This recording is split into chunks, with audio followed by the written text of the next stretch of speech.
बहुत समय पहले की बात है, जब सिकंदर अपने शक्ति के बल पर दुनिया भर में राज करने लगा था। वह अपनी शक्ति पर इतना गुमान करने लगा था कि वह अब अमर होना चाहता था। उसने पता लगाया कि कहीं ऐसा जल है जिसे पीने से व्यक्ति अमर हो जाता है।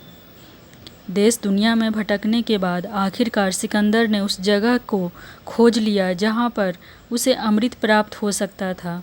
वह एक पुरानी गुफा थी जहाँ पर कोई आता जाता नहीं था।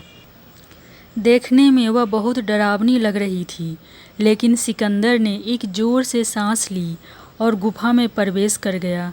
वहाँ पर उसने देखा कि गुफा के अंदर एक अमृत का झरना बह रहा है। उसने जल पीने के लिए हाथ ही बढ़ाया था कि एक कौवे की आवाज़ आई। कौवा गुफा के अंदर ही बैठा था।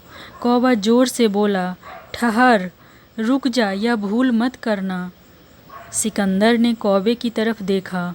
वह बड़ी ही दयनीय अवस्था में था। पंख उड़ गए थे, पंजे गिर गए थे। वह अंधा भी हो गया था, बस कंकाल मात्र ही शेष रह गया था। सिकंदर ने कहा, तू कौन होता है मुझे रोकने वाला? मैं पूरी दुनिया को जीत सकता हूँ, तो यह अमृत पीने से मुझे तो कैसे रोक सकता है?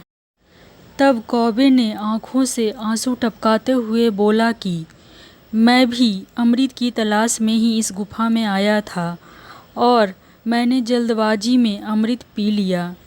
अब मैं कभी मर नहीं सकता, पर अब मैं मरना चाहता हूँ लेकिन मर नहीं सकता। देख लो मेरी हालत। कौवे की बात सुनकर सिकंदर देर तक सोचता रहा। सोचने के बाद फिर बिना अमृत पिए ही चुपचाप गुफा से बाहर वापस लौट आया। सिकंदर समझ चुका था कि जीवन का आनंद उस समय तक ही रहता है जब तक हम उस आनंद को भोगने की स्थिति में रहते हैं। तो दोस्तों, इस कहानी से हमें शिक्षा मिलती है कि जीवन में हमें हमेशा खुश रहना चाहिए। हमें कभी भी खुश रहने के लिए बड़ी सफलता या समय का इंतज़ार नहीं करना चाहिए, क्योंकि समय के साथ हम बूढ़े होते जाते हैं और फिर अपने जीवन का असली आनंद ही नहीं उठा पाते। धन्यवाद फ्रेंड्स।